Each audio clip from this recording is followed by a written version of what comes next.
हम लोगों ने लास्ट क्लास में कहाँ तक कंप्लीट किया था?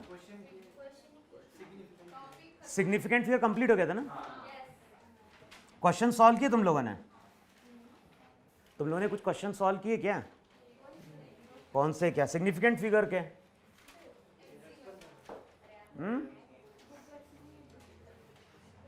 लिखो।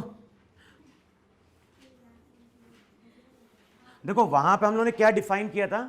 फिजिक्स में हम किसकी स्टडी करते हैं? फिजिक्स में हम स्टडी करते हैं वहां पे किसकी? फिजिकल क्वांटिटीज की।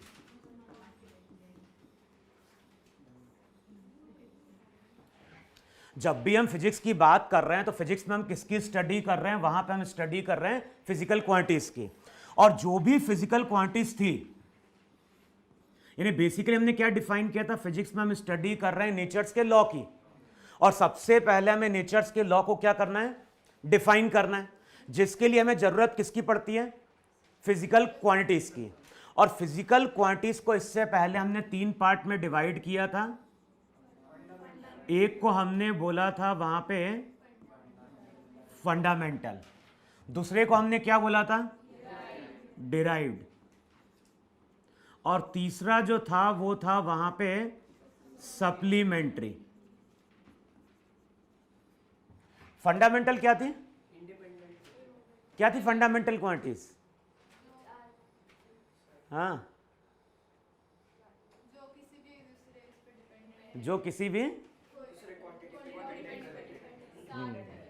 हाँ, और डिराइव्ड क्या थी? जिनको हम फंडामेंटल के टर्म में क्या करते थे? एक्सप्रेस करते थे। अब अगेन हम क्या कर रहे हैं? फिजिकल क्वांटिटीज को 2 पार्ट में डिवाइड करने जा रहे हैं। पहला जो रहता है इसको हम बोलते हैं स्केलर,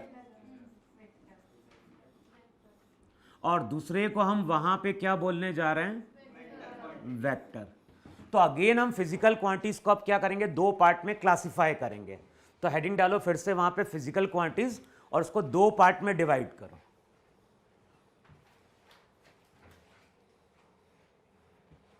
तो वहां पे बेसिकली हम क्या बोल रहे हैं? जो भी फिजिकल क्वांटिटीज है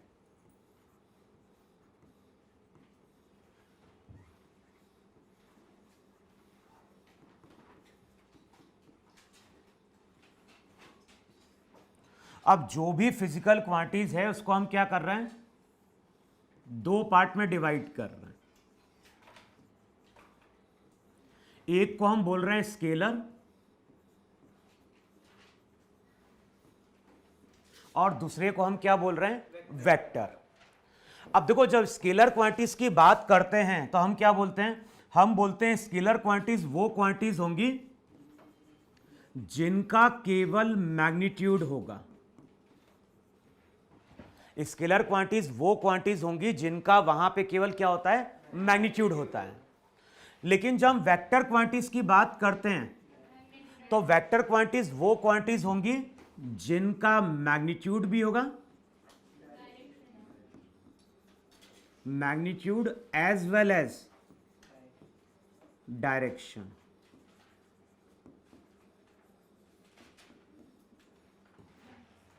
अब जैसे देखो यहां पे, अगर मैं बोल रहा हूं कि यहां पे ग्राउंड है, यहां पे ग्राउंड है, और ग्राउंड पे एक पर्सन है, यहां पे ग्राउंड है, ग्राउंड पे एक पर्सन है, और ये पर्सन चल रहा है 50 मीटर पर सेकेंड से।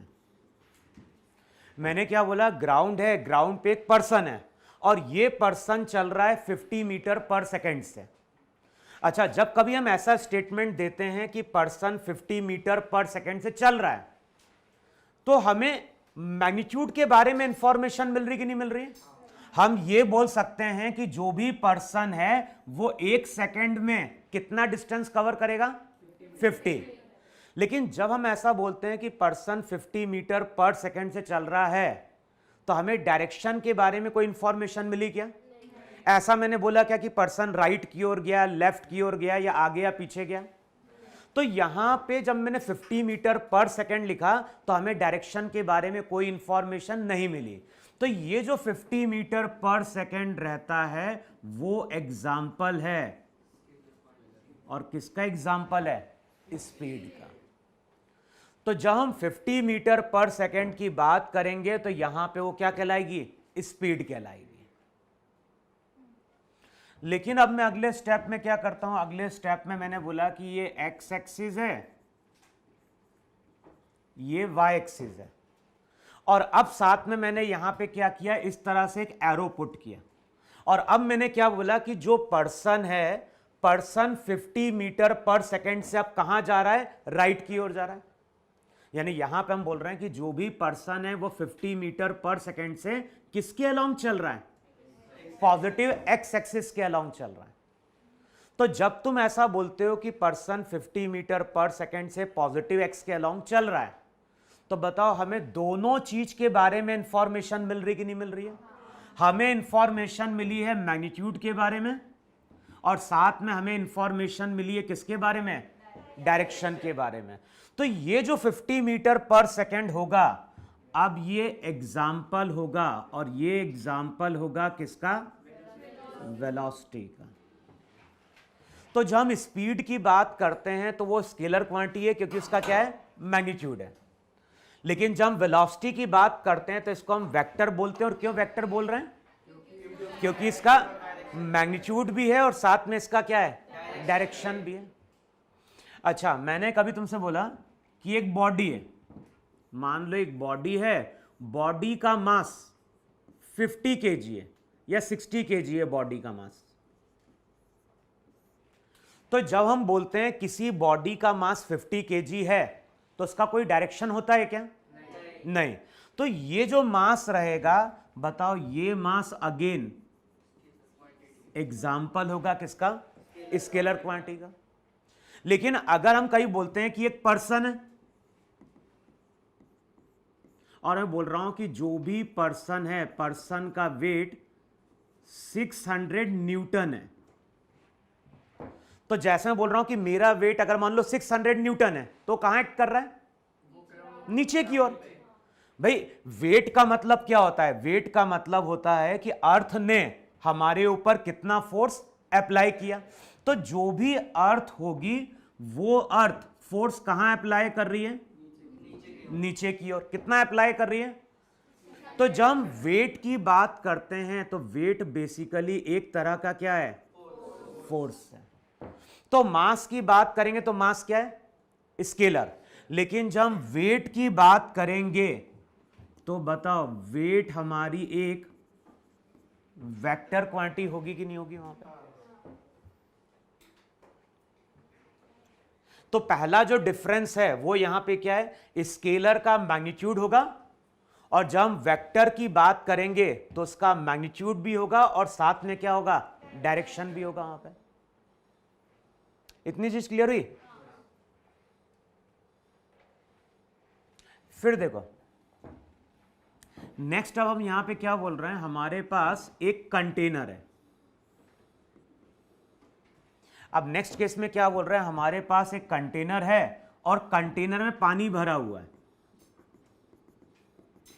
हमारे पास कंटेनर है, कंटेनर में वहां पे क्या भरा हुआ है, पानी भरा हुआ है। अच्छा, अब मैं अगर तुमसे पूछता हूं कि इस कंटेनर में मान लो 10 लीटर पानी भरा हुआ है, तो 10 लीटर वहां पे क्या हो गया, जब 10 लीटर होगा तो 10 लीटर वहां पे वॉल्यूम होगा कि नहीं होगा। अगर मैं बोल रहा हूं कि इस कंटेनर में 10 लीटर वाटर भरा हुआ है, तो 10 लीटर क्या है, अच्छा उसका कोई डायरेक्शन है क्या। हम ऐसा बोलते हैं क्या कि 10 लीटर नीचे की ओर है, 10 लीटर ऊपर की ओर है। तो जब हम 10 लीटर की बात कर रहे हैं तो ये वॉल्यूम है कि नहीं।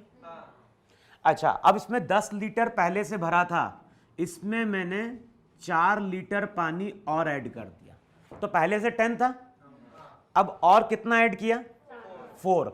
अब मैं अगर तुमसे पूछता हूं कि यहां पे न्यू वॉल्यूम कितना है, तो अब तुम क्या बोलोगे, तुम बोलोगे 10 + 4 14 लीटर आ गया कि नहीं आ गया वहां पर। अब टोटल 14 लीटर हो गया है। अब इसमें से हमने क्या किया, 6 लीटर विड्रॉ कर लिया। तो पहले 10 था, 4 ऐड किया, 14 हो गया। अब 14 में से हम 6 लीटर क्या कर रहे हैं, विड्रॉ कर रहे हैं। अब मैं अगर तुमसे पूछता हूं कि न्यू वॉल्यूम कितना है, तो तुम बोलोगे 8 लीटर। तो कर क्या रहे हो तुम लोग, 14 पहले से था -6 और इसको हमने क्या कर दिया 8। तो जब हम इस तरह से बोलते हैं कि 10 + 4 कितना देता है 14, 14 - 6 क्या देता है 8, और ये जो रहता है इसको हम बोलते हैं सिंपल अर्थमेटिक।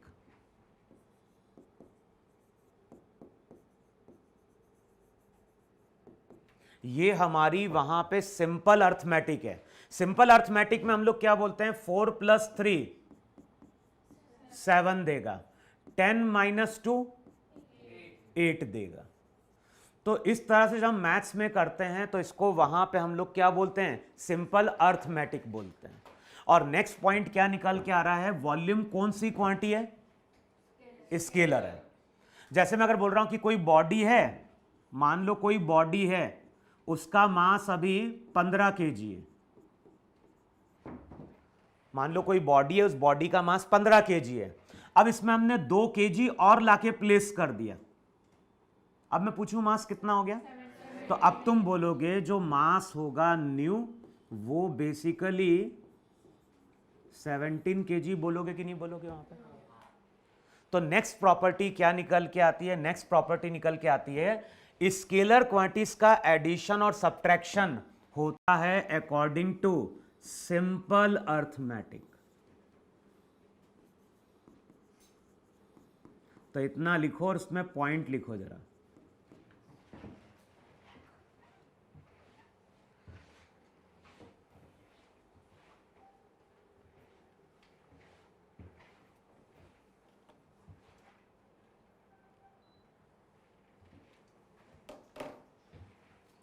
मैंने पॉइंट क्या बोला वहां पे, लिखो वहां पे scalar quantities will be added और subtracted. Scalar quantities will be added और subtracted according to simple arithmetic.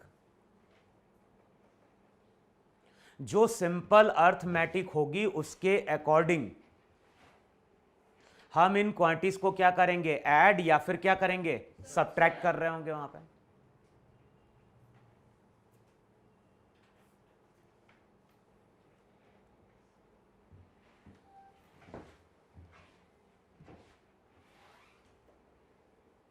लिखा इतना।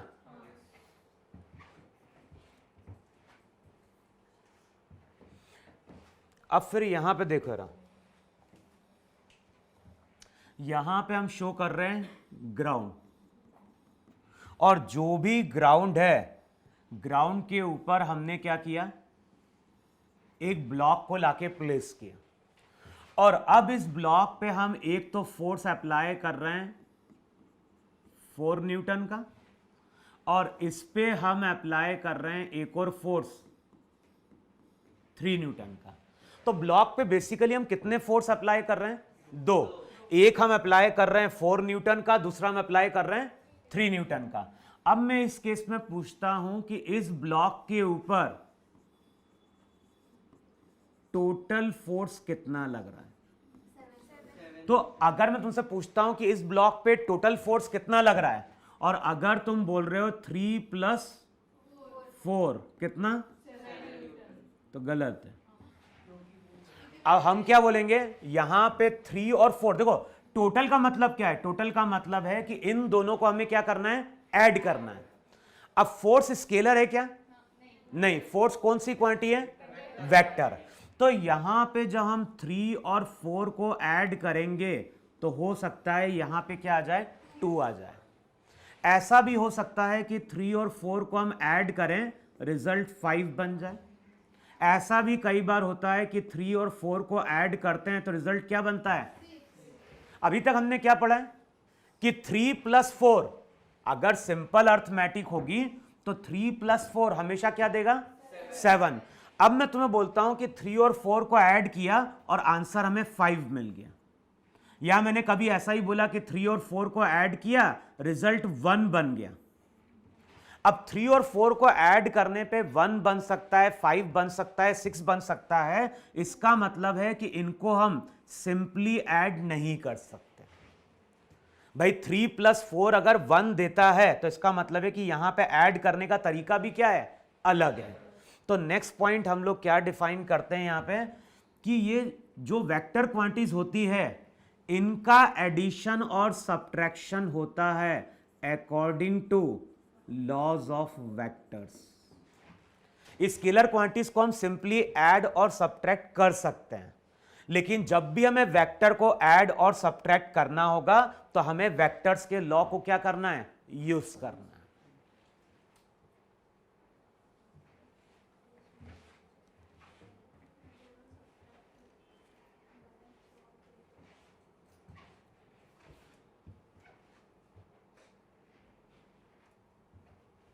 तो यहां पे लिख लो, वहां पे वेक्टर क्वांटिटीज, या ऐसा लिख सकते हो एडिशन और subtraction of vector quantities takes place according to laws of vectors. ठीक है, तुम्हारी इतनी कॉपी भर गई इतनी जल्दी, कोई दूसरी कॉपी है रफ?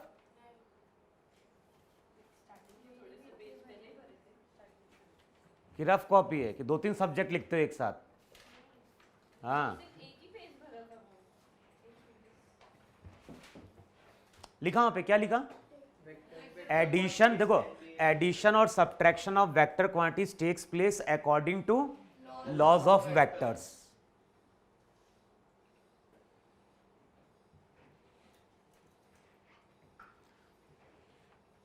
लिखा? अब मैंने यहां पे वायर का रेजिस्टेंस R, हाँ, और इसको हमने कनेक्ट किया विथ अ बैटरी। बैटरी का ईएमएफ कितना? E। तो हमारे पास एक वायर का रेजिस्टेंस R और इसको हमने कनेक्ट किया विथ अ बैटरी। बैटरी का ईएमएफ कितना? E। अब बताओ, इस तरह का सर्किट हमने 9th-10th में देखा ही नहीं देखा? और ये सर्किट जब क्लोज होता है तो हायर पोटेंशियल से लोअर पोटेंशियल की ओर करंट जाता है कि नहीं जाता है वहां पर? है कि नहीं?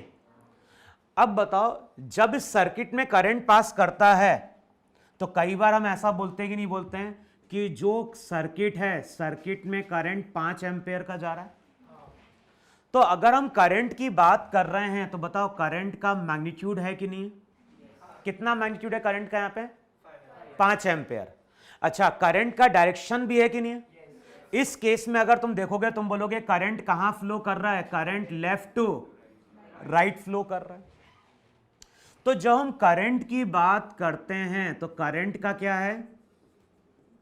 मैग्नीट्यूड भी है, करंट का डायरेक्शन भी है। अब बताओ, करंट का मैग्नीट्यूड भी है, डायरेक्शन भी है, तो ये क्वांटिटी क्या होगी? स्केलर होगी या वेक्टर होगी? हाँ, क्या? इलेक्ट्रिक करंट क्या है? तो डायरेक्शन तो है ना, क्या है स्केलर? देखो, जो भी करंट है ना, करंट का मैग्नीट्यूड भी है, करंट का क्या है? डायरेक्शन भी है, लेकिन स्टिल हमको इसको क्या बोलते हैं? एक स्केलर क्वांटिटी बोलते हैं। अच्छा, अब देखो हम क्यों इसको स्केलर बोलते हैं। क्योंकि जब हम 12th में करंट इलेक्ट्रिसिटी पढ़ते हैं तो वहां पे हम बात करते हैं किरचॉफ के फर्स्ट लॉ की। और किरचॉफ का फर्स्ट लॉ क्या बोलता है कि अगर यहां पे 3 एम्पेयर का करंट आ रहा है इस वायर में, और यहां पे एक और वायर है और यहां पे कितना करंट आ रहा है? 4 एम्पेयर आ रहा है। तो यहां से 3 एम्पेयर आया, यहां से 4 एम्पेयर आया, ये जंक्शन है। अब इसके बाद यहां से करंट बाहर निकलेगा। अब जो इलेक्ट्रोस्टैट जब पढ़ते हैं तो इलेक्ट्रोस्टैट में हम बोलते हैं कि चार्ज हमेशा क्या है? कंजर्व है। भाई करंट का मतलब क्या है? Flow of charge. तो चार्ज कंजर्व है, इसका मतलब क्या हुआ? अगर यहां से 100 कूलम का चार्ज आया तो यहां से कितना बाहर निकलना चाहिए? अगर 100 की जगह 80 निकला तो चार्ज का लॉस हो गया। तो जो चार्ज है, चार्ज की प्रॉपर्टी क्या है? चार्ज हमेशा वहां पे क्या होता है? कंजर्व रहता है। अब चार्ज को अगर कंजर्व रखना है तो इसका मतलब है कि यहां से अगर 7 एम्पेयर का करंट आया, करंट का मतलब क्या है? अबे फ्लो ऑफ चार्ज ना, यानी 1 सेकेंड में 7 कूलम का चार्ज आया तो निकलेगा भी कितना? तो यहां पे जो करंट बाहर आएगा वो 7 ही आएगा कि नहीं आएगा? इसका मतलब ये हुआ कि नहीं हुआ कि यहां से 3 आया, यहां से बताओ, यहां पे वायर से अगर यहां पे 3 आएगा, यहां पे 4 आएगा, तो 3 + 4 हमेशा क्या देगा? और अगर 3 + 4 हमेशा 7 दे रहा है तो बताओ ये सिंपल अर्थमेटिक है कि नहीं है? वेक्टर में 3 + 4 हमेशा 7 देगा क्या? नहीं। 2 भी बन सकता है, 5 भी बन सकता है, 6 भी बन सकता है। तो हम लोग क्या बोलते हैं? करंट का मैग्नीट्यूड है, डायरेक्शन है, लेकिन वो वेक्टर्स के लॉ को ओबे कर रहा है क्या? नहीं ओबे कर रहा है। तो वेक्टर क्वांटिटीज वो क्वांटिटीज होंगी जिनका मैग्नीट्यूड होगा, डायरेक्शन होगा, और जो वेक्टर के लॉ को क्या कर रही होंगी? ओबे कर रही होंगी। अगर ये तीनों चीजें कंडीशन सेटिस्फाई नहीं होगी तो हम उसको वेक्टर नहीं बोलेंगे। समझ में? ऐसी बहुत सारी क्वांटिटीज होंगी जिनका मैग्नीट्यूड भी होगा, डायरेक्शन भी होगा, लेकिन वो वेक्टर के लॉ को ओबे नहीं करते हैं, तो फिर हम उनको वहां पे क्या बोल देते हैं? स्केलर बोल देते हैं। तो लिखो अब यहां से डेफिनेशन।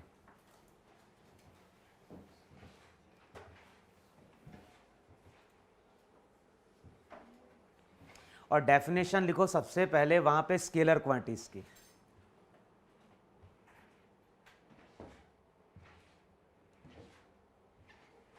तो लिखो वहां पे scalar quantities are those quantities, scalar quantities, scalar quantities are those quantities which are having magnitude only. Scalar quantities are those quantities which are having magnitude only. Scalar quantities are those quantities which are having magnitude only, and their addition or subtraction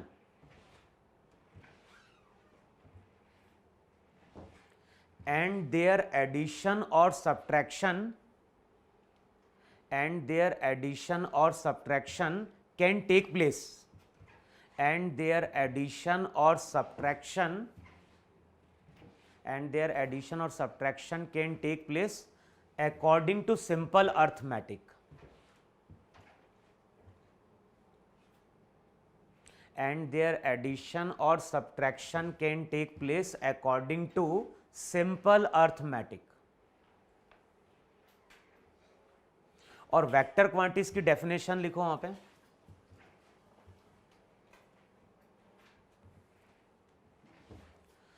vector quantities are those quantities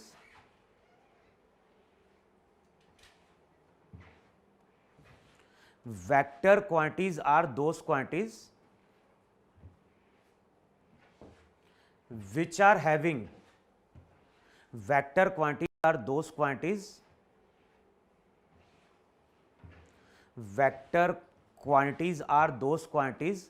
which are having magnitude and direction.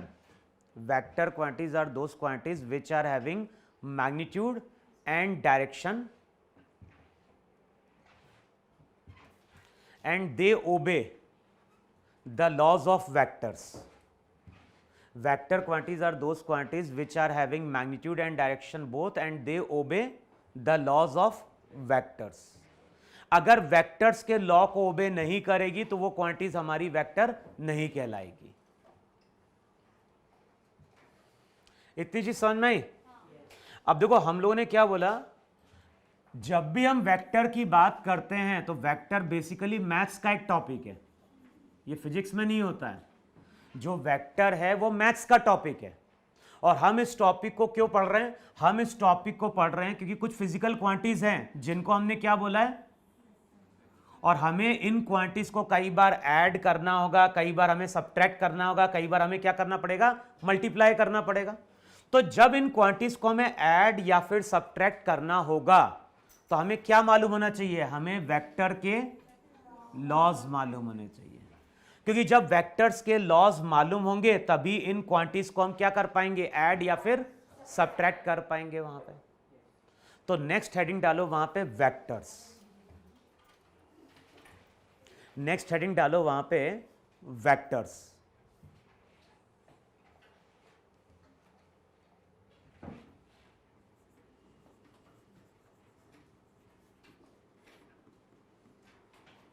और सबसे पहला point लिखो, सबसे पहला इसमें लिखो, vectors में heading डालो रिप्रेजेंटेशन ऑफ वेक्टर। सबसे पहले लिखो वहां पे रिप्रेजेंटेशन ऑफ वेक्टर।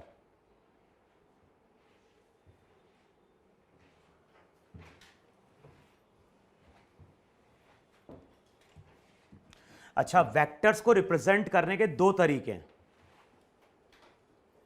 अच्छा, पहले इसमें पॉइंट लिखो वहां पे।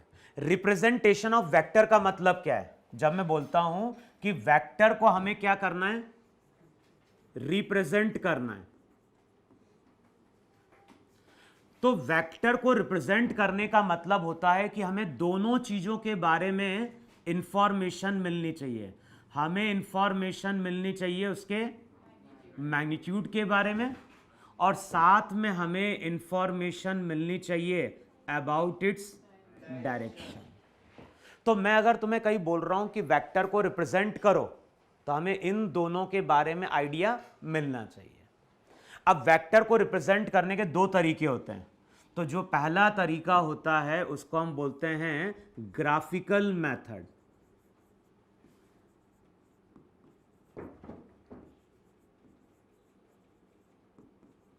पहला जो तरीका होता है वेक्टर को रिप्रेजेंट करने का, वो होता है वहां पे ग्राफिकल मेथड। और ग्राफिकल मेथड में हम करते क्या है?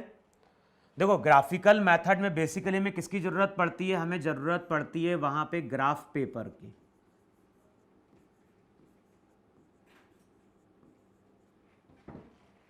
अगर हम ग्राफिकल मेथड को फॉलो कर रहे हैं तो हमें किसकी जरूरत पड़ेगी वहां पे? ग्राफ पेपर की। अब जो भी ग्राफ पेपर रहता है उस पे हम इस तरह से एक एरो ड्रॉ करते हैं। तो जब हम ग्राफिकल मेथड की बात करेंगे तो ग्राफ पेपर पे हम इस तरह का क्या करते हैं, एक एरो ड्रॉ करते हैं। अब ये जो एरो रहता है, ये जो एरो रहता है, इसी को हम वहां पे बोलते हैं वेक्टर रिप्रेजेंटेशन। तो ग्राफ पेपर पे कभी अगर हमने इस तरह से एक एरो खींच दिया तो वो क्या बन गया? वेक्टर रिप्रेजेंटेशन बन गया। अच्छा, ये जो लाइन की लेंथ होती है, ये जो लाइन की लेंथ होती है इसको हम बोलते हैं टेल, और ये जो पोर्शन रहता है इसको हम बोलते हैं हेड। जो टेल रहता है, टेल का मतलब है लाइन की लेंथ, और ये जो टेल रहता है, ये टेल बताता है वेक्टर का मैग्नीट्यूड। और जो हेड रहेगा, हेड क्या बताएगा? हेड बताएगा वेक्टर का डायरेक्शन। क्लियर नहीं चीज? तो जब भी हमें ग्राफ पे वेक्टर को रिप्रेजेंट करना है, हम इस तरह से एक एरो खींच देंगे। जो भी लाइन की लेंथ है वो क्या बताएगी? मैग्नीट्यूड। और हेड क्या बता रहा होगा वहां पे? डायरेक्शन। अब जैसे मान लो इस तरह से हमारे पास ग्राफ पेपर है, ये मेरा ग्राफ पेपर है, और ग्राफ पेपर पे एक को हमने मान लिया एक्स एक्सिस, दूसरे को क्या मान लिया? Y axis. और ग्राफ पेपर पे देखा होगा इस तरह से स्क्वायर्स बने होते हैं, और कहीं मेजर करना, एक स्क्वायर कितने सेंटीमीटर का होता है? 1 सेंटीमीटर का स्क्वायर होता है। ऐसा देखा नहीं देखा? जो भी ग्राफ होता है, ग्राफ में जो एक स्क्वायर रहता है वो 1 सेंटीमीटर का होता है। और 9th-10th में जब भी हम ग्राफ ड्रॉ करते थे तो पहले हम क्या करते थे? अरे मान लो किसी चीज का हमें ग्राफ ड्रॉ करना है, हाँ, स्केल क्या? हम स्केल चूज करते थे, और स्केल पे हम बोलते थे कि 1 सेंटीमीटर किसके बराबर है, ऐसा बोलते ही नहीं बोलते थे? तो अब मैं तुमसे बोलता हूं कि जो 1 सेंटीमीटर है वो 5 न्यूटन को रिप्रेजेंट करता है। यानी 1 सेंटीमीटर की अगर मैं लाइन ले रहा हूं तो वो किसके बराबर है? 5 न्यूटन के बराबर है। अब मैंने यहां पे इस तरह से एक लाइन खींची,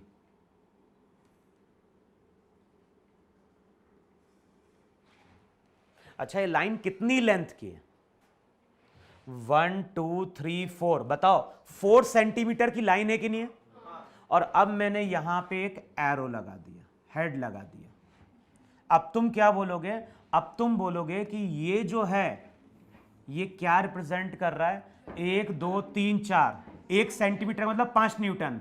तो बेसिकली ये 20 न्यूटन का फोर्स है, किस डायरेक्शन में, तो हम बोलेंगे 20 न्यूटन का फोर्स है जो पॉजिटिव एक्स के अलोंग है। तो बताओ हमें दोनों चीज के बारे में इंफॉर्मेशन मिली कि नहीं मिली? अगर मान लो मैंने कभी एरो ऐसे खींच दिया होता,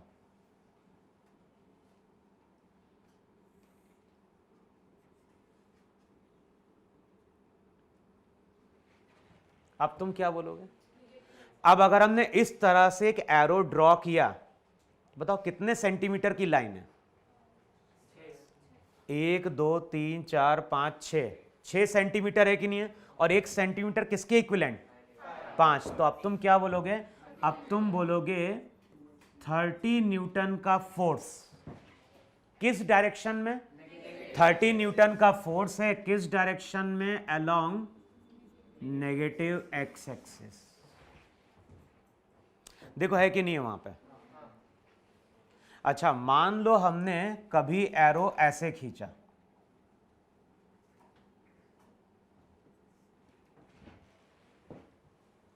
अब बताओ हमें फिर से दोनों चीज के बारे में इंफॉर्मेशन मिली कि नहीं मिली?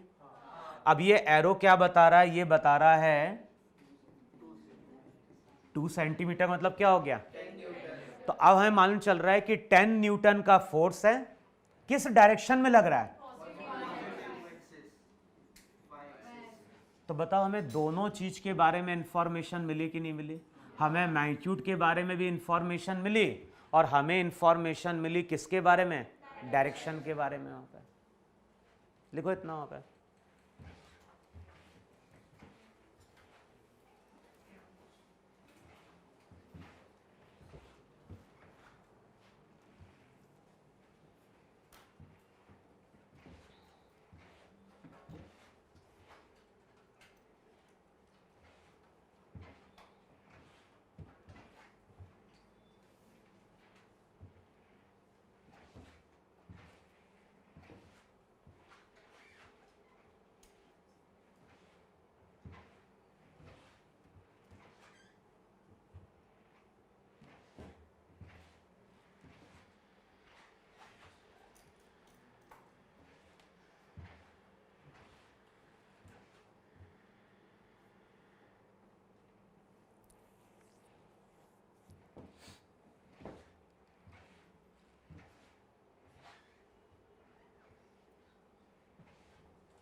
कर दे रब।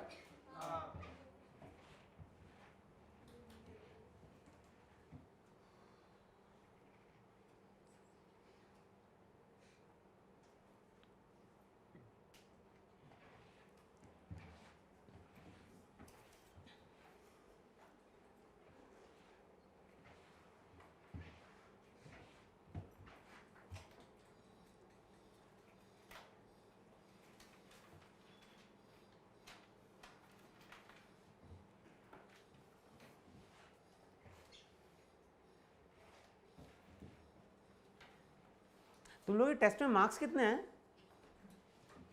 बीच में टेस्ट हुआ था ना, तो कितने आए थे मार्क्स? कितने थे? क्यों?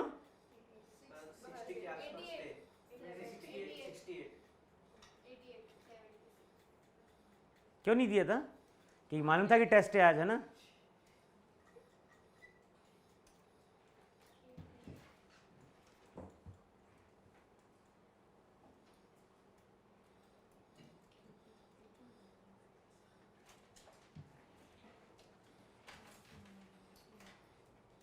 रब करें? अच्छा भी बताओ, इस मेथड को हम न्यूमेरिकल सॉल्व करते कभी यूज कर पाएंगे क्या? भाई फिजिक्स में तो हमें बेसिकली क्या करना है? लॉस को अप्लाई करना है, कैलकुलेशन करना है और आंसर लेके आना है। तो इस मेथड में लिमिटेशन क्या है? हमेशा हमें किसकी जरूरत पड़ेगी? ग्राफ पेपर पे हम स्केल लेंगे, फिर लाइन की लेंथ मेजर करेंगे, तो फिर वहां से हम वेक्टर ड्रॉ कर पाएंगे वहां पर। तो जब भी हम न्यूमेरिकल सॉल्व करते हैं हम ग्राफिकल मेथड को यूज नहीं करते हैं। अब जो दूसरा तरीका है वेक्टर को रिप्रेजेंट करने का, वो लिखो वहां पे। एक तो तरीका है वेक्टर को रिप्रेजेंट करने का कि हम क्या करते हैं, एरो ड्रॉ कर देते हैं ग्राफ पे, तो वो क्या बन गया, वेक्टर। अब जो दूसरा तरीका दिया गया है वो क्या दिया गया है, कोई भी अल्फाबेट लिखो, कोई भी अल्फाबेट लिखो, ए बी सी डी, कोई भी अल्फाबेट लिखो, और अगर हमने केवल अल्फाबेट लिखा है, मान लो ए हमने लिखा है, बी सी डी कुछ लिखा है, अगर केवल अल्फाबेट लिख रहे हो तो वो रिप्रेजेंट करता है वेक्टर का मैग्नीट्यूड। जैसे अभी तक हम लोगों ने 9th-10th में कभी कई बार ऐसा पढ़ा था कि नहीं पढ़ा था, कि ब्लॉक है, ब्लॉक पे 10 न्यूटन का फोर्स लग रहा है। बताओ 9th-10th में कहीं ऐसी इक्वेशन थी कि नहीं थी, कि हम बोलते थे कि ब्लॉक पे 10 न्यूटन का फोर्स लग रहा है। अब बताओ कहीं पे डायरेक्शन के बारे में इंफॉर्मेशन मिलती है क्या वहां पे, नहीं। तो ये जो 10 न्यूटन था, ये 10 न्यूटन क्या बताता था, ये बताता था फोर्स का मैग्नीट्यूड। अब मैंने क्या बोला है, अगर हमने केवल अल्फाबेट लिखा है तो क्या बता रहा है, मैग्नीट्यूड। लेकिन इसी अल्फाबेट के ऊपर अगर हमने एरो का साइन लगा दिया तो अब ये क्या बन गया, अब ये बन गया वेक्टर क्वांटिटी। तो ये जो रहेगी ये कहलाएगी अब वेक्टर क्वांटिटी। अच्छा, कुछ बुक में ये हमारा ये वेक्टर क्वांटिटीज है, या फिर बोल सकते हैं ये वेक्टर रिप्रेजेंटेशन है। कुछ बुक में इस तरह से भी रिप्रेजेंट किया जाता है। वहां पे जो फॉरेन ऑथर की बुक रहेगी ना, उसमें इस तरह से बोल्ड कर देता है इसको वहां पे। क्या, हाँ देखा है फॉरेन ऑथर की बुक, क्या बताया था, क्या? तो अब बताओ यहां पे अगर हमने किसी लेटर को क्या कर दिया, बोल्ड कर दिया, तो वो भी वहां पे क्या होता है, वेक्टर होता है। लेकिन हम लोग जो रिप्रेजेंटेशन लेके चलते हैं, जो इंडियन ऑथर की बुक होती है उसमें यही लेके चलते हैं। तो हम लोग किसी भी अल्फाबेट के ऊपर अगर एरो का साइन लगा देंगे तो क्या बन गया, वेक्टर। जैसे मैंने यहां पे क्या किया, तब ये क्या बन गया, अब हम बोलेंगे ये बन गया फोर्स वेक्टर। ये हमारा क्या बन गया, फोर्स वेक्टर। और ये केवल क्या था, फोर्स का मैग्नीट्यूड था वहां पे। तो ये फोर्स का मैग्नीट्यूड है और ये यहां पे क्या है, फोर्स वेक्टर है। अब मैथ्स में फॉर्मूला दिया गया है, और फॉर्मूला दिया गया है किसका, किसी वेक्टर को लिखने का। तो फॉर्मूला क्या दिया गया है, किसी वेक्टर को लिखने का। किसी भी वेक्टर को लिखने का तरीका है उसका मैग्नीट्यूड, उसका मैग्नीट्यूड लो, और साथ में क्या मल्टीप्लाई करना है, साथ में हमें मल्टीप्लाई करना है यूनिट वेक्टर। तो किसी भी वेक्टर को हम लिखेंगे कैसे, उसका मैग्नीट्यूड लिखेंगे और साथ में क्या मल्टीप्लाई करेंगे। तो ये जो एन कैप होता है, ये एन कैप होता है unit vector along the direction of A।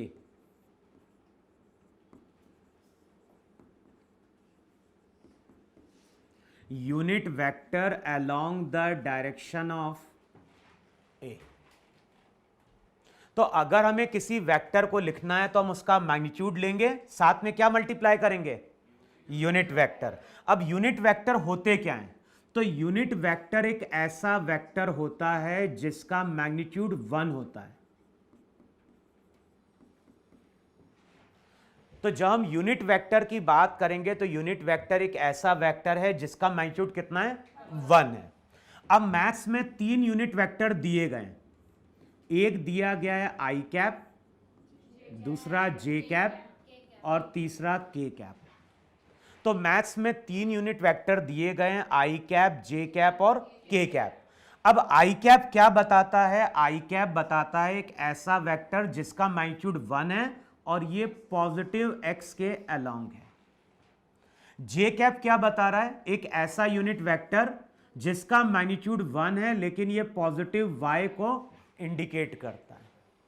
और जो के कैप रहता है वो इंडिकेट करता है पॉजिटिव जेड को। अगर मान लो कभी हमने क्या लिख दिया, कभी हमने लिख दिया वहां पे माइनस आई कैप माइनस जे कैप माइनस के कैप, तो अब ये किसको बताएगा? नेगेटिव एक्स, नेगेटिव वाई और नेगेटिव जेड को। तो तीन ही यूनिट वेक्टर हैं, एक है आई कैप, दूसरा है जे कैप, तीसरा वहां पे के कैप, और इस तरह से वहां पे ड्रॉ कर लो।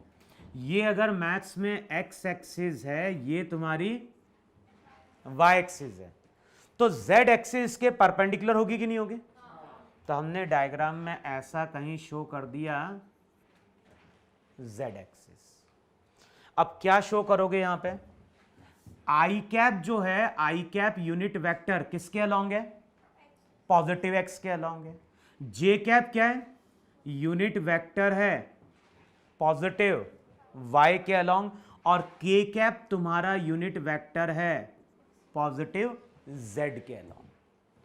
वैसे तीन यूनिट वेक्टर होते हैं, और अगर हमें किसी दूसरे डायरेक्शन में यूनिट वेक्टर फाइंड आउट करना होगा तो वो आगे देखेंगे कैसे फाइंड आउट करते हैं।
लिखा इतना?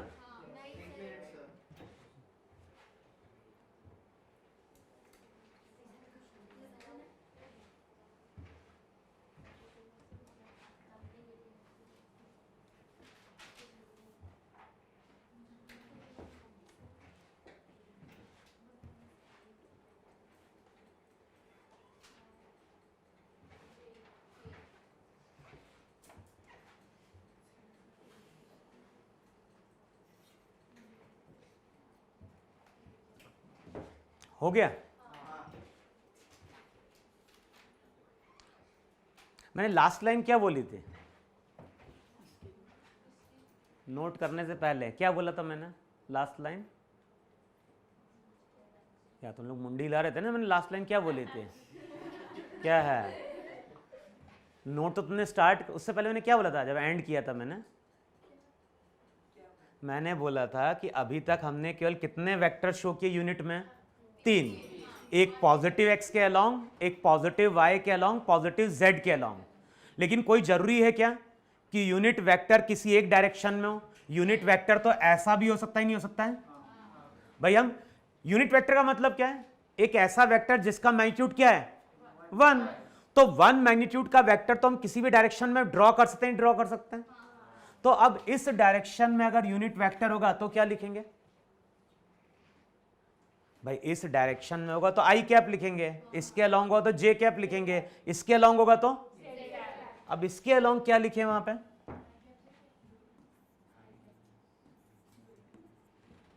तो आप क्या करें वहां पे? ये अब आगे पढ़ेंगे, जब लेक्चर 2-3 में आएंगे तो हम देखेंगे कि यूनिट वेक्टर अगर किसी दूसरे डायरेक्शन में होगा तो फिर उसको हम कैलकुलेट कैसे करेंगे। लेकिन अभी स्टार्टिंग में हम जो यूनिट वेक्टर लेके चलेंगे वो होगा आई कैप, जे कैप और के कैप। अब जैसे देखो वहां पे, यहां पे हमने शो किया ग्राउंड, ग्राउंड के ऊपर एक ब्लॉक रखा हुआ है, और इस ब्लॉक के ऊपर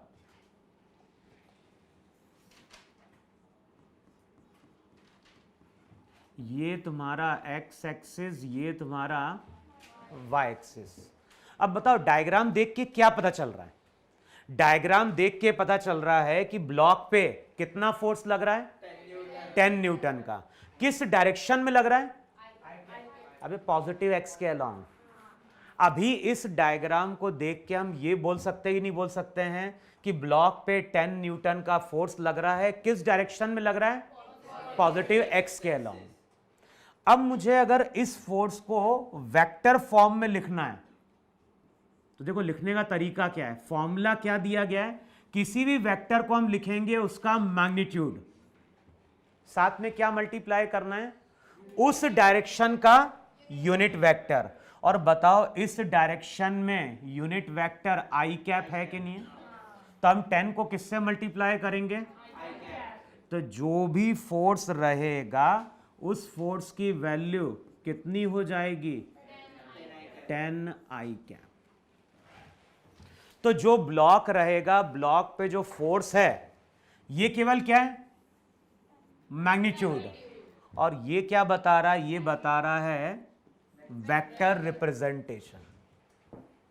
तो इस फोर्स को अगर वेक्टर फॉर्म में लिखना है तो वहां पे हम लिखेंगे क्या? 10 आई कैप। अच्छा, अब इसी केस में हमने एक और फोर्स लगाया ऐसा, इस फोर्स को बोलो F2।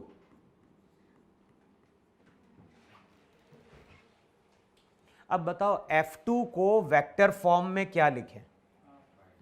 F2 को अगर वेक्टर फॉर्म में लिखना है तो तुम ऐसा ही लिखोगे -5 जे कैप। भाई नीचे की ओर यूनिट वेक्टर क्या है? -j cap. अच्छा, मान लो ऐसा कोई फोर्स लग रहा है F3। अब बताओ F3 को क्या लिखें वेक्टर फॉर्म में? तो F3 को तुम वेक्टर फॉर्म में ऐसे ही लिखोगे ही नहीं लिखोगे? -20 आई कैप। बताओ यही हमारा वहां पे F1, F2 और F3 होगा कि नहीं होगा वहां पे?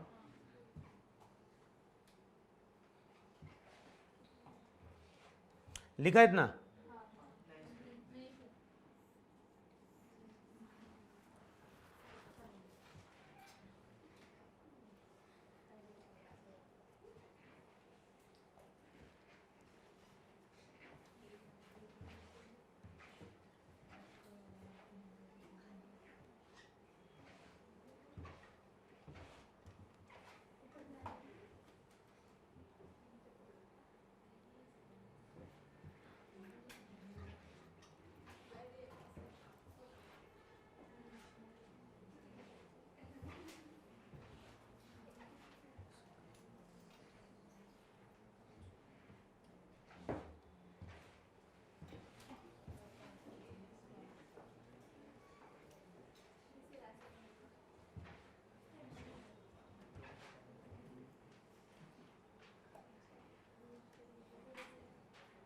लिख लिया इतना?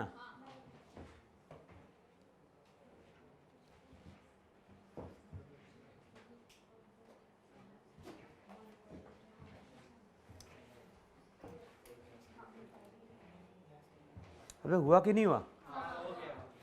अब मैं यहां बोलता हूं कि यहां पे एक ब्लॉक है, यहां पे एक ब्लॉक है, और मैंने बोला कि इस ब्लॉक पे 20 न्यूटन का फोर्स लग रहा है।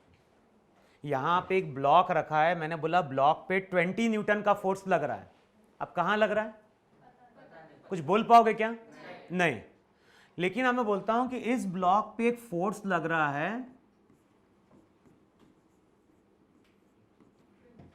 20 जे कैप। तो हमें मालूम है किसी भी वेक्टर को हम क्या लिखते हैं? किसी भी वेक्टर को हम लिखते हैं उसका मैग्नीट्यूड, और साथ में क्या मल्टीप्लाई करते हैं? उसी डायरेक्शन में यूनिट वेक्टर। तो अगर मैंने 20 जे कैप लिखा है, इसका मतलब है कि फोर्स किसके अलोंग लग रहा है? पॉजिटिव वाई के अलोंग।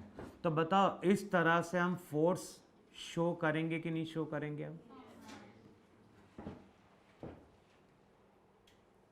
तो अब बताओ, अब हमें डायग्राम की जरूरत है क्या? मैंने अगर तुमसे बोला कि फोर्स लग रहा है F इक्वल्स टू,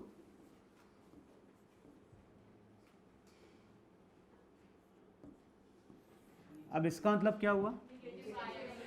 अगर मैंने कभी बोला कि बॉडी पे फोर्स लग रहा है -40 जे कैप, तो इसका मतलब क्या हो गया?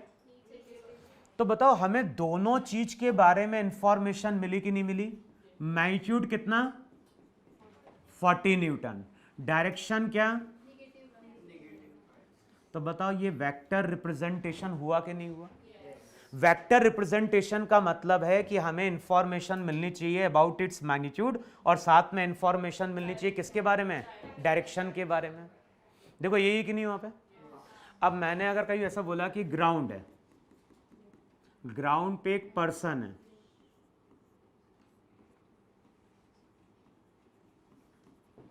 बताओ पर्सन कितने से चल रहा है? 20 मीटर पर सेकेंड से। अब ये जो 20 मीटर पर सेकेंड है, बताओ ये वेलोसिटी है कि नहीं है? क्योंकि हम डायरेक्शन की बात भी कर रहे हैं, कहां है? राइट की ओर चल रहा है। तो इस वेलोसिटी को अगर वेक्टर फॉर्म में लिखना होगा तो हम 20 इंटू आई कैप,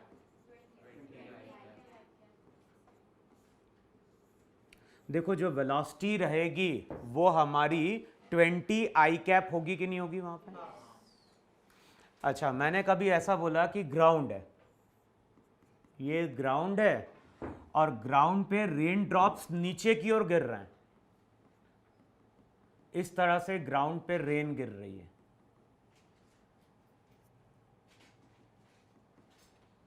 अब बताओ रेन कहां आ रही है? नीचे की ओर। मान लो रेन कितने से हिट कर रही है, तो हम डायग्राम को देख के क्या बोलेंगे? रेन 100 मीटर पर सेकेंड से कहां आ रही है? नीचे की ओर आ रही है। अच्छा, इसी वेलोसिटी को अगर हमें वेक्टर फॉर्म में लिखना है तो हम क्या लिख दें? तो वहां पे हम लिख दें -100 जे कैप। तो इसी तरह से वहां पे हम वेक्टर को इनिशियली क्या करेंगे? रिप्रेजेंट करेंगे।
इतना लिखा ही नहीं लिखा वहां पे?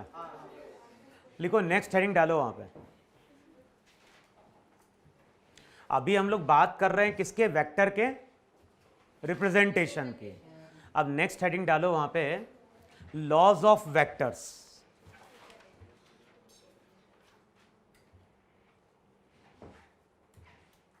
नेक्स्ट हेडिंग डालो वहां पे, लॉज ऑफ वेक्टर्स। और लॉज ऑफ वेक्टर्स में भी सबसे पहले लिखो वहां पे लॉज ऑफ एडिशन।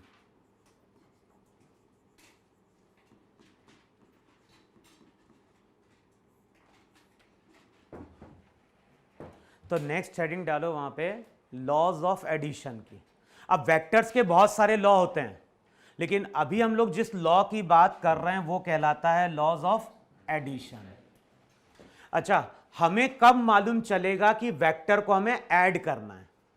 तो कई बार जब न्यूमेरिकल सॉल्व करोगे तो वहां पे इस तरह का वर्ड यूज करेगा, जैसे कई बार यूज करता है फाइंड आउट टोटल फोर्स।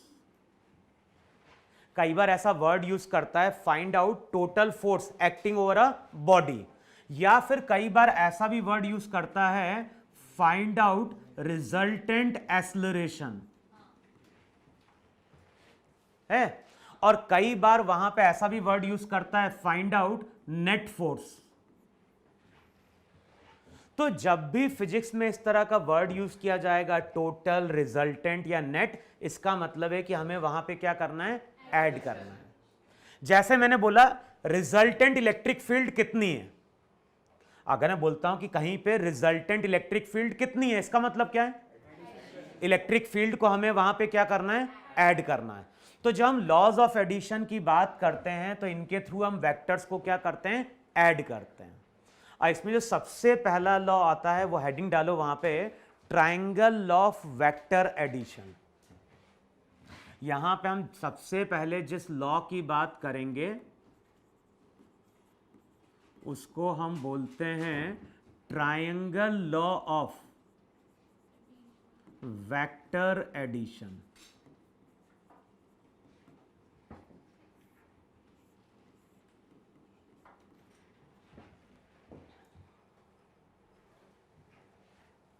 अच्छा, जब भी इस लॉ की बात करेंगे, जब भी हम triangle law of vector addition की बात करेंगे तो ध्यान रखना है यहां पे हमेशा हमें जरूरत पड़ेगी ग्राफ पेपर की।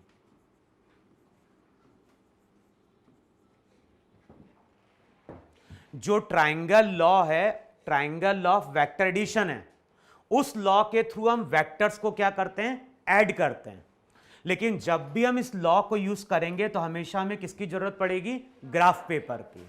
अब मान लो हमारे पास दो वेक्टर्स हैं, मान लो हमारे पास दो वेक्टर्स हैं, एक वेक्टर 4 न्यूटन का है, दूसरा वेक्टर 3 न्यूटन का। तो कितने वेक्टर्स हैं हमारे पास? दो। एक है 4 न्यूटन का, दूसरा, और हमें मालूम है सेम क्वांटिटी के साथ सेम क्वांटिटी ऐड या सब्ट्रैक्ट होती कि नहीं होती है? तो अगर एक फोर्स है तो दूसरा भी क्या है? तो हमारे पास दो वेक्टर क्वांटिटीज हैं और दोनों का हमें मैग्नीट्यूड मालूम है कि नहीं मालूम है? एक का मैग्नीट्यूड 4 न्यूटन, दूसरे का मैग्नीट्यूड कितना?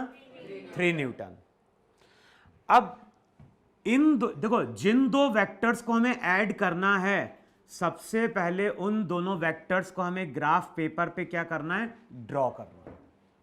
तो ग्राफ पेपर पे अगर ड्रॉ करना है तो सबसे पहले हम स्केल चूज कर लेते हैं और मान लेते हैं कि 1 सेंटीमीटर 1 न्यूटन के इक्विवेलेंट है। समझ में? हमें इन दोनों वेक्टर्स को क्या करना है? ड्रॉ करना है। तो हमने क्या बोला? हमने बोला कि जिन दो वेक्टर्स को ड्रॉ करना है उनके लिए सबसे पहले हमें क्या करना पड़ेगा? स्केल चूज करनी पड़ेगी। तो जब भी हम 1 सेंटीमीटर की लाइन खींचेंगे तो क्या बताएगा? 1 न्यूटन को। अब ये लॉ क्या बोलता है? जिन दो वेक्टर्स को ऐड करना है सबसे पहले उन दोनों को ड्रॉ करो। तो पहले मैंने ड्रॉ किया इस तरह से वेक्टर ए। अब बताओ, इस तरह से अगर मैंने वेक्टर ए ड्रॉ किया है तो ये लाइन की लेंथ कितनी होनी चाहिए? ये जो लाइन रहेगी ये 4 सेंटीमीटर की होगी कि नहीं होगी ग्राफ पे? अब ये लॉ क्या बोल रहा है? ये लॉ बोल रहा है जिन दो वेक्टर्स को ऐड करना है सबसे पहले उन दोनों वेक्टर्स को हमें ग्राफ पे क्या करना है? ड्रॉ करना है। किस तरह से ड्रॉ करना है? हमें इस तरह से ड्रॉ करना है कि एक वेक्टर का जो हेड है वो दूसरे वेक्टर के टेल से क्या कर जाए? कोइंसाइड कर जाए। समझ में? क्या समझ में? एक वेक्टर का हेड दूसरे के टेल से, अच्छा, जो वेक्टर बी है वो भी हमने स्केल पे ड्रॉ किया कि नहीं ड्रॉ किया? तो इस लाइन की लेंथ कितनी होनी चाहिए? तो इस लाइन की लेंथ होनी चाहिए 3 सेंटीमीटर। अब देखो, इस लॉ के अकॉर्डिंग हम क्या बोलते हैं, अगर हमने दो वेक्टर को इस तरह से ड्रॉ कर दिया है कि एक का हेड किससे कोइंसाइड कर रहा है? दूसरे के टेल से, तो जब हम फर्स्ट वेक्टर के टेल से सेकेंड वेक्टर के हेड को क्या करेंगे? ज्वाइन करेंगे, तो हमें रिजल्टेंट वेक्टर सी मिलेगा। तो सी यहां पे क्या है? सी यहां पे इन दोनों वेक्टर का रिजल्टेंट है। रिजल्टेंट का मतलब हो गया एडिशन। तो हम ऐसा लिखेंगे कि वेक्टर सी किसके बराबर है? तो ये vector a plus vector b के बराबर है।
नहीं नहीं, जिन दो वेक्टर्स को ऐड करना है, हमें इस तरह से ड्रॉ करना है उन दोनों वेक्टर्स को कि वेक्टर ए का हेड पहले वेक्टर का हेड दूसरे वेक्टर के किससे कोइंसाइड कर जाए?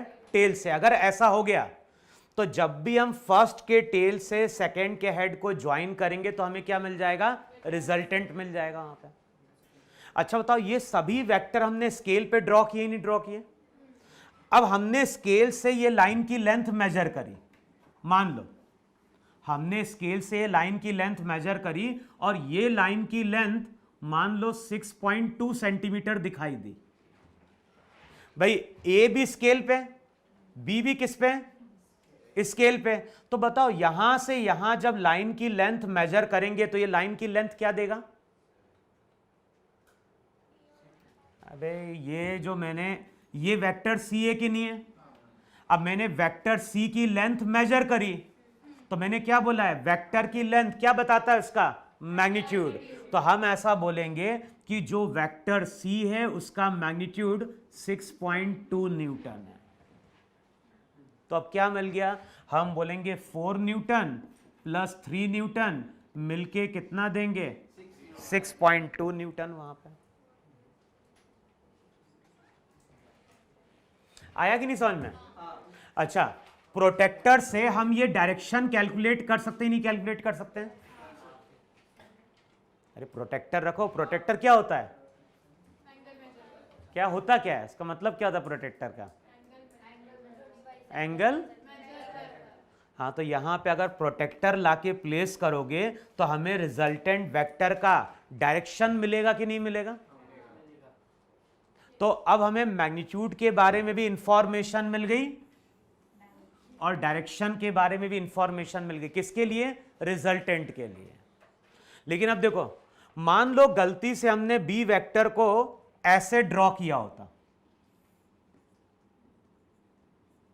भाई हमने केवल यही बोला ना कि एक वेक्टर का हेड दूसरे वेक्टर के टेल से क्या करना चाहिए? कोइंसाइड करना चाहिए। अब गलती से हमने बी वेक्टर को ऐसे ना करके ऐसे ड्रॉ किया होता, तो अब बताओ रिजल्टेंट कैसे मिलता? रिजल्टेंट मिलता जब इसके टेल से इसके हेड को हम क्या करते?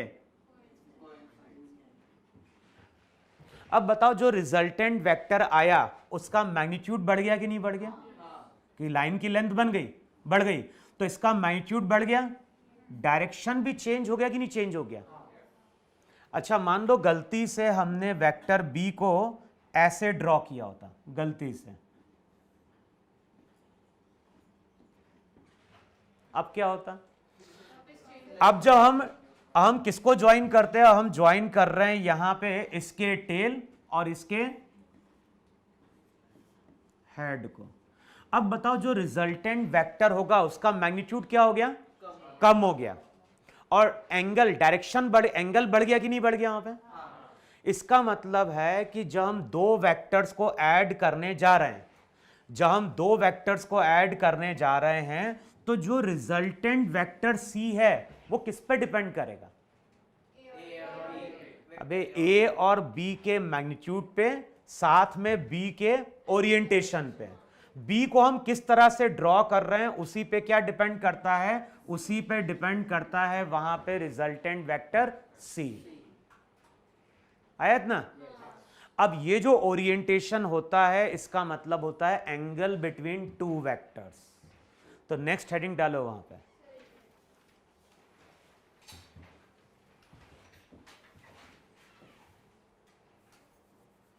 अगर हम B का ओरिएंटेशन चेंज कर देंगे तो रिजल्टेंट वेक्टर का मैग्नीट्यूड और डायरेक्शन दोनों ही क्या होंगे, चेंज हो जाएंगे।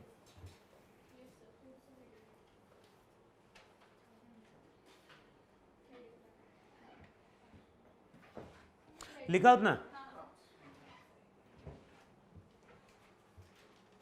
तो नेक्स्ट हेडिंग डालो वहां पे, क्या हो गया, स्विंग ऑफ है।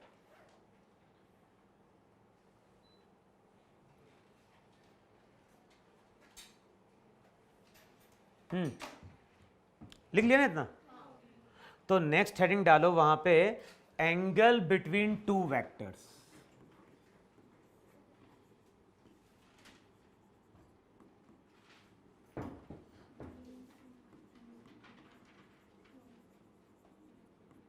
नेक्स्ट लिखो वहां पे, एंगल बिटवीन टू वेक्टर्स।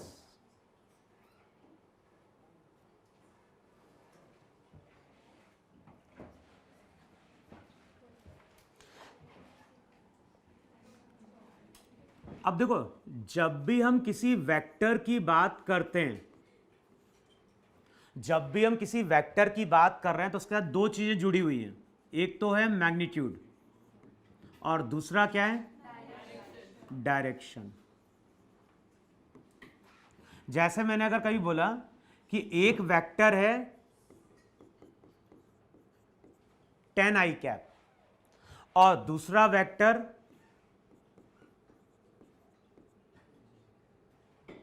एक वेक्टर क्या लिखा मैंने, 10 i कैप, दूसरा वेक्टर, बताओ ये दोनों वेक्टर सेम है क्या, क्या चीज सेम है दोनों का, दोनों का मैग्नीट्यूड सेम है, लेकिन दोनों का डायरेक्शन अलग अलग है कि नहीं है।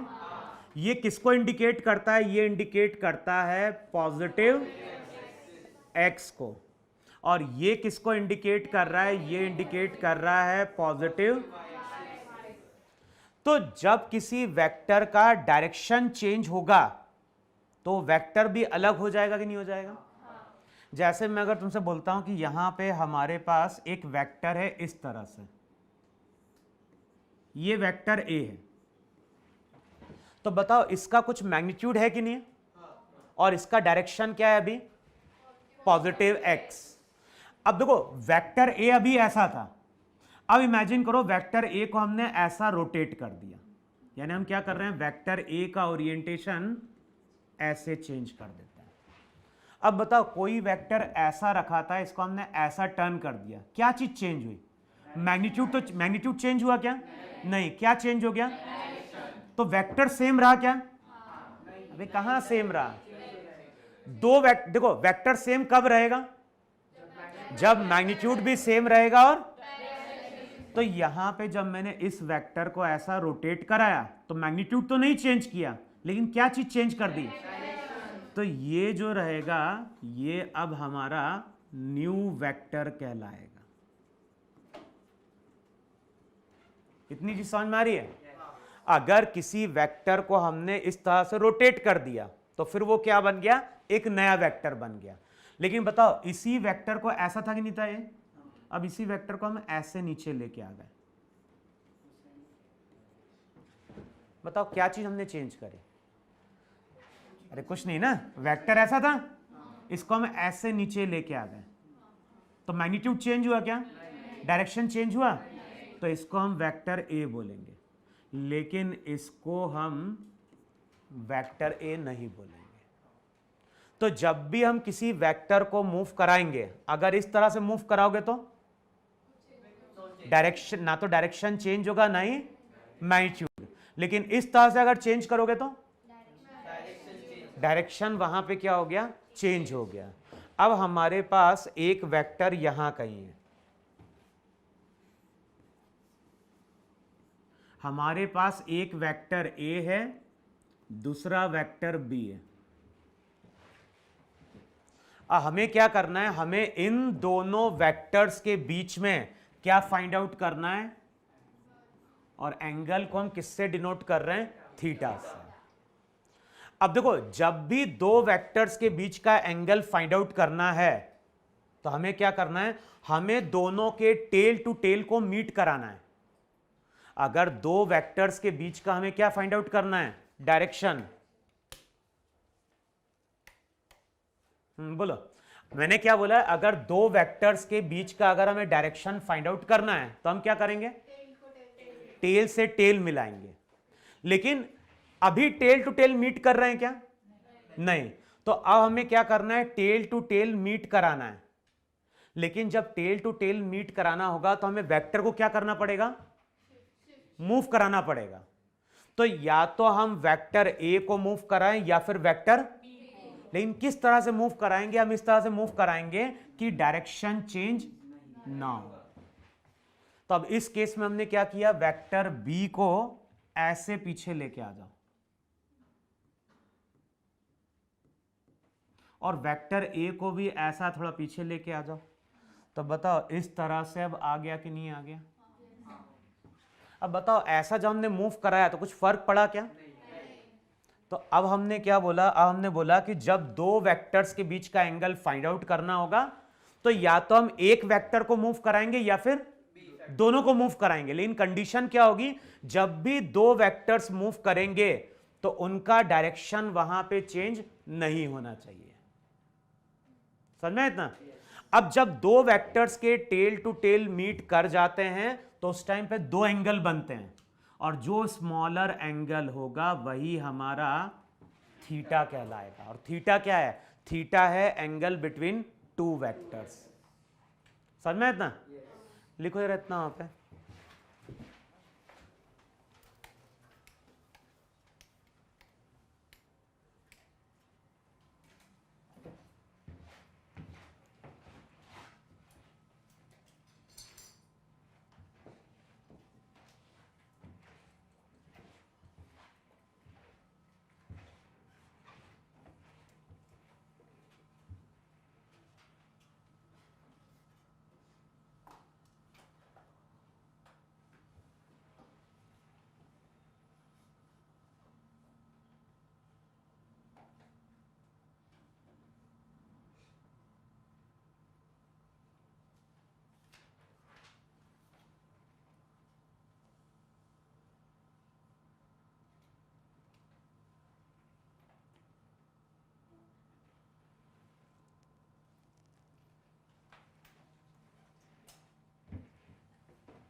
लिखा इतना।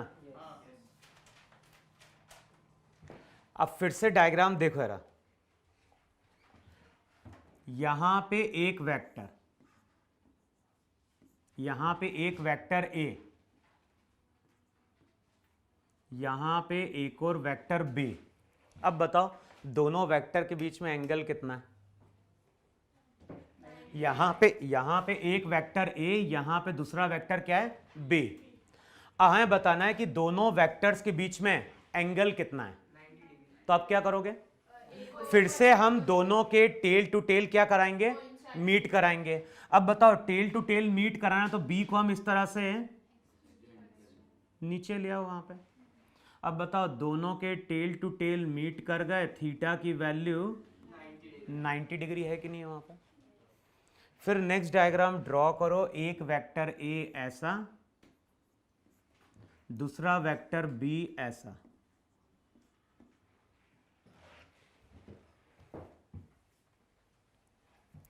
एक वेक्टर ए इस तरह से है, दूसरा वेक्टर बी इस तरह से।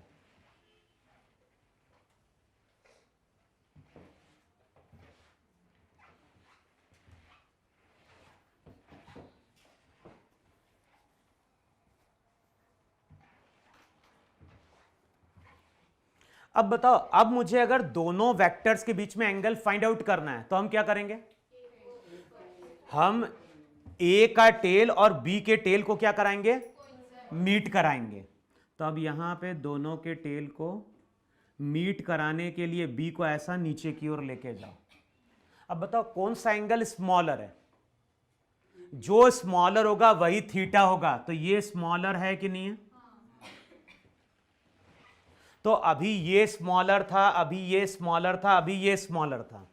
अब मैंने फिर से बोला ये वेक्टर ए, ये वेक्टर बी।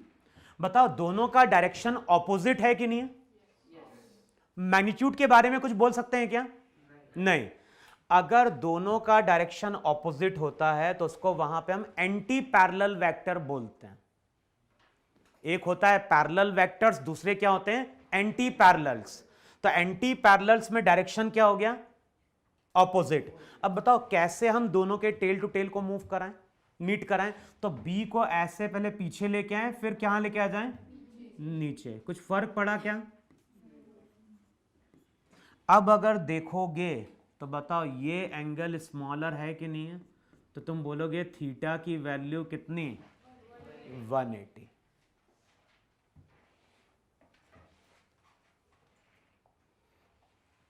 है ना? अब एक वेक्टर ऐसा, दूसरा वेक्टर ऐसा। अब मैंने बोला कि दोनों के बीच में एंगल कितना। तो अब क्या करें? या तो हम ए को शिफ्ट करें या फिर बी को। तो बी को ऐसा नीचे शिफ्ट करके ला सकते हो कि नहीं ला सकते हो? अब बताओ बी को जब हम ऐसा नीचे लेके आएंगे तो बताओ कौन सा एंगल अब स्मॉल होगा? अभी ये एंगल स्मॉल था, ये एंगल स्मॉल था, ये एंगल स्मॉल था। बेसिकली हम एंटी क्लॉकवाइज देख रहे थे। अब क्या होगा? अब ये जो एंगल रहेगा ये एंगल स्मॉल होगा कि नहीं होगा? वहां पे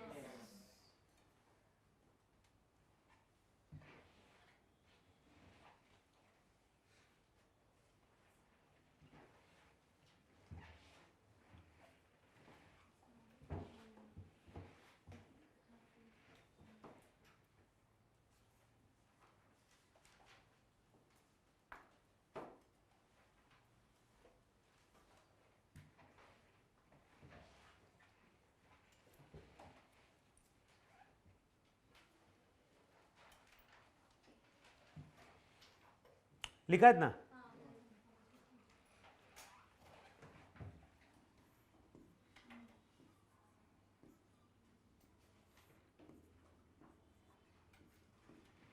ये हो गया वेक्टर ए, ये हो गया वेक्टर बी। अब बताओ दोनों का डायरेक्शन क्या है? सेम। दोनों का डायरेक्शन अगर सेम होता है तो उसको हम क्या बोलते हैं? पैरेलल वेक्टर्स बोलते हैं। अब एंगल क्या हो जाएगा वहां पे? यहां पे अगर देखोगे तो एंगल कितना? 0 डिग्री। अब इन सभी डायग्राम को कंबाइन कर दो। बताओ अब इन सभी डायग्राम को कंबाइन करोगे तो हम ऐसा बोल सकते ही नहीं बोल सकते हैं कि दो वेक्टर्स के बीच का जो एंगल है वो कहां से कहां वेरी करता है? तो लिख लो वो 0 डिग्री से लेके 180 डिग्री तक वेरी करता है। तो क्वेश्चन में अगर कोई भी इंफॉर्मेशन नहीं दी गई है तो एंगल हम 0 से लेके 180 के बीच में कुछ भी ले सकते हैं। तो एंगल कभी भी 180 से ज्यादा नहीं होगा, क्योंकि 180 से ज्यादा देखोगे तो फिर ये एंगल वहां पे क्या बन जाएगा? स्मॉलर बन जाएगा।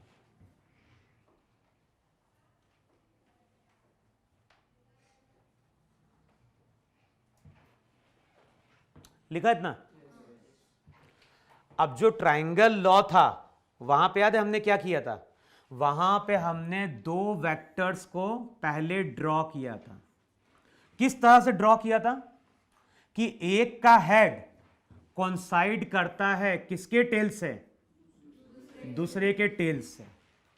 जब ऐसा होगा तो रिजल्टेंट कब मिलेगा? रिजल्टेंट मिलेगा जब फर्स्ट का टेल और सेकंड के हेड को हम वहां पे क्या कर रहे होंगे?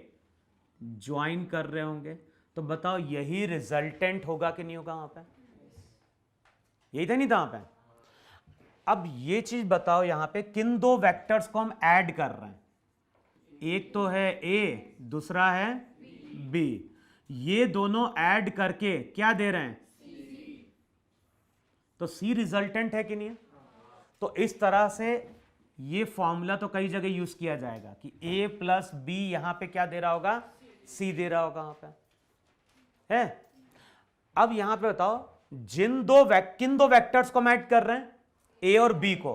तो इनके बीच में वहां पे कुछ एंगल भी होगा कि नहीं होगा? अब इस डायग्राम में देखो, इस डायग्राम में अगर एंगल देखना है तो ए को इस तरह से एक्सटेंड कर सकते हैं, नहीं एक्सटेंड कर सकते हैं? अब ए को अगर हमने इस तरह से एक्सटेंड कर दिया तो ये दो वेक्टर्स के बीच का एंगल हो गया कि नहीं हो गया वहां पर? तो मैंने क्या बोला था? ये जो रिजल्टेंट वेक्टर है इसका मैग्नीट्यूड और डायरेक्शन किस पे डिपेंड कर रहा है? अबे ये जो लाइन की लेंथ आई है उसका मैग्नीट्यूड और डायरेक्शन किस पे डिपेंड कर रहा है? एंगल पे। अगर एंगल घटा दोगे तो क्या होगा? मैग्नीट्यूड बढ़ जाएगा। और एंगल बढ़ा दोगे तो मैग्नीट्यूड वहां पे क्या होगा? कम हो जाएगा। तो इसका मतलब यह हुआ कि अगर हमारे पास एक वेक्टर है 4 न्यूटन का, दूसरा वेक्टर है 3 न्यूटन का, और अगर हमें इन दोनों वेक्टर्स को क्या करना है? ऐड करना है, तो हमें क्या मालूम होना चाहिए? हमें मालूम होना चाहिए उन दोनों वेक्टर्स के बीच का एंगल।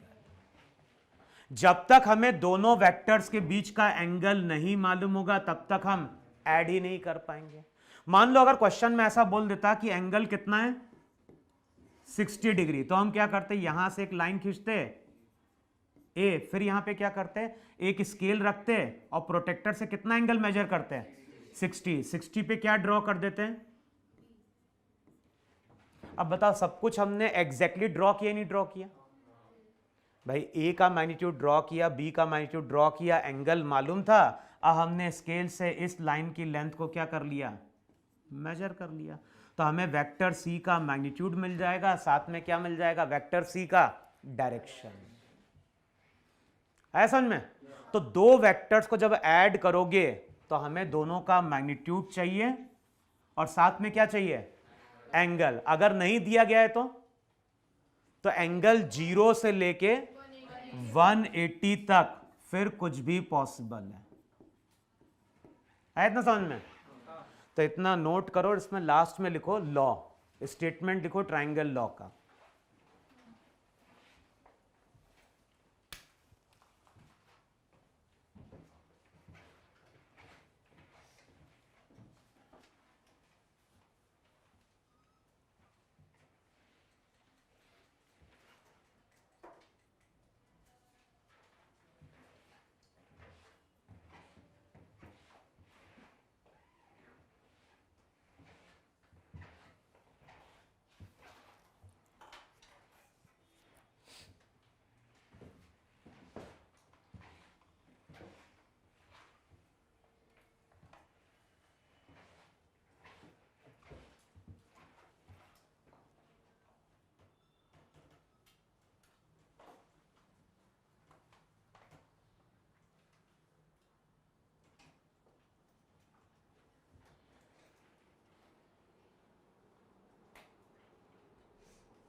लिखा?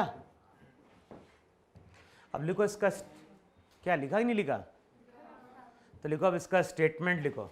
अब बताओ स्टेटमेंट क्या होगा ट्रायंगल लॉ का? अबे स्टेटमेंट पूछ रहा हूं।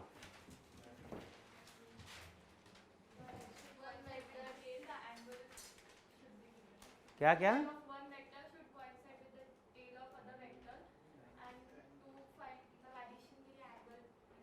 हाँ लिखो, अब इंग्लिश में लिख लो, वहाँ पे लिखो, वहाँ पे if the two vectors are drawn,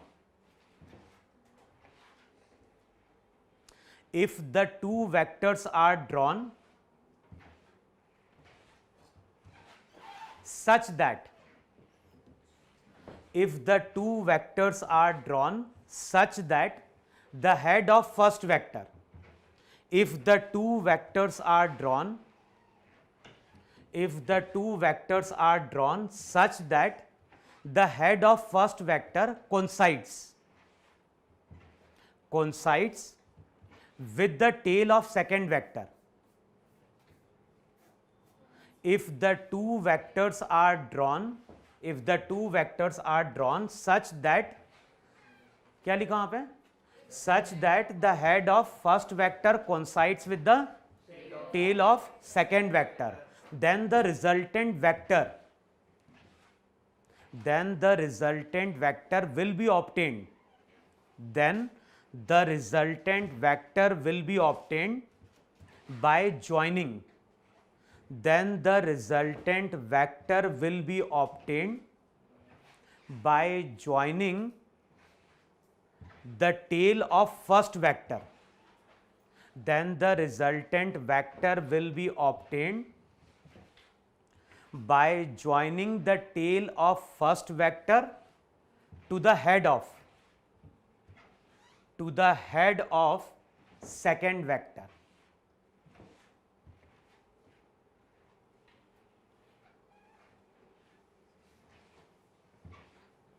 समझ में? और दो एंगल कब मिलेंगे? क्या? अब मैंने बोला दो वेक्टर्स के बीच में एंगल कब मिलेगा? जब दोनों के टेल टू टेल कोइंसाइड करेंगे। और यहां पे क्या देखना है? अबे यहां पे टेल और हेड देखना है। जब ऐड करने जाओगे तो हम हेड को किससे कोइंसाइड करेंगे? टेल से। और जब एंगल मेजर करने जाओगे तो हम टेल टू टेल देख रहे होंगे वहां पे। अब जैसे मैंने कहीं बोला कि ये वेक्टर ए,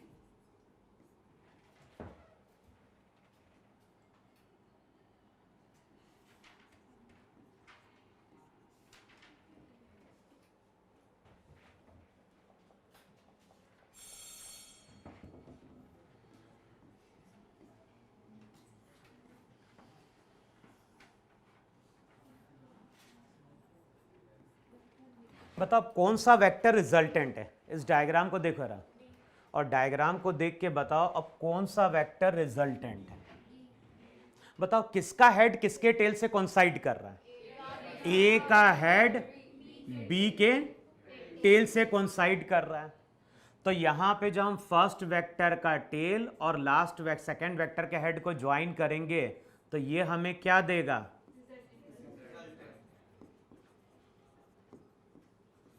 देखो यही हमारा रिजल्टेंट वेक्टर होगा कि नहीं होगा वहां पे? इतना समझ में है?